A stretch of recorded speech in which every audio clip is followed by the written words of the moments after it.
আর কত খণ্ড করবেন? হিন্দু মুসলমান থাকতে পারবেন না এই কথা বলে বলে ভারতকে ভাগ করলেন, টুকরা করলেন, ভারত পাকিস্তান।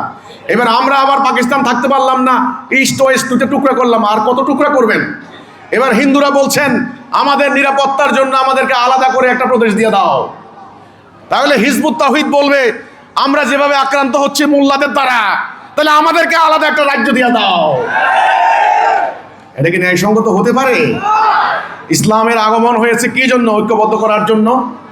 আমি মনে করি হিজবুত তাওহীদ আন্দোলনের ভাই বোনদেরকে এখন ময়দানে লড়াই করতে হবে।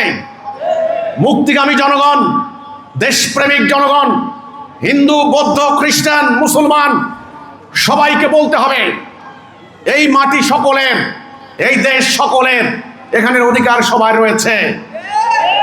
এখানে এক দল আরেক দলের উপর আক্রমণ করতে পারে না, বাক স্বাধীনতা হরণ করতে পারে না, মানবাধিকার লঙ্ঘন করতে পারে না। আমি উদ্বেগের সঙ্গে লক্ষ্য করছি যেইভাবে সাম্প্রদায়িক উস্কানি চলছে, আগামী দিন এটাকে কেন্দ্র করে এই আমার সোনার বাংলা আবার প্যালেস্টাইন হয় কিনা, এটা আমার একটা উদ্বেগের বিষয়। অলরেডি ইসরায়েলের রাষ্ট্রদূত ইন্ডিয়াতে মন্তব্য করেছে বাংলাদেশে হামাস আছে, একথা বলে নাই। একথার ইঙ্গিত কি দিচ্ছে? এখানে তাদের পরবর্তী টার্গেট হতে পারে।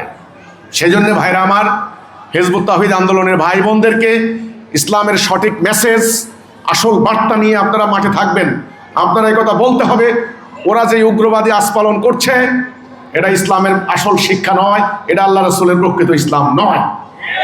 এই মাটি সকলের, এই অঞ্চল সকলের, এই এলাকা সকলের। আমাদের মধ্যে ডিভিশন হবে কেবলমাত্র ন্যায় অন্যায়, সত্য মিথ্যা, এই দুইটা, ধর্ম অধর্ম, এই ছাড়া অন্য কোনো ডিভিশন হবে না। কথা পরিষ্কার? এই বার্তাটা আপনারা দিবেন। আমি আশা করি এখানে বাংলাদেশে আপনারা যারা অন্য ধর্মের সম্প্রদায় আছেন, আপনারা যেরকম উদ্বিগ্ন, আমরাও সমানভাবে উদ্বিগ্ন।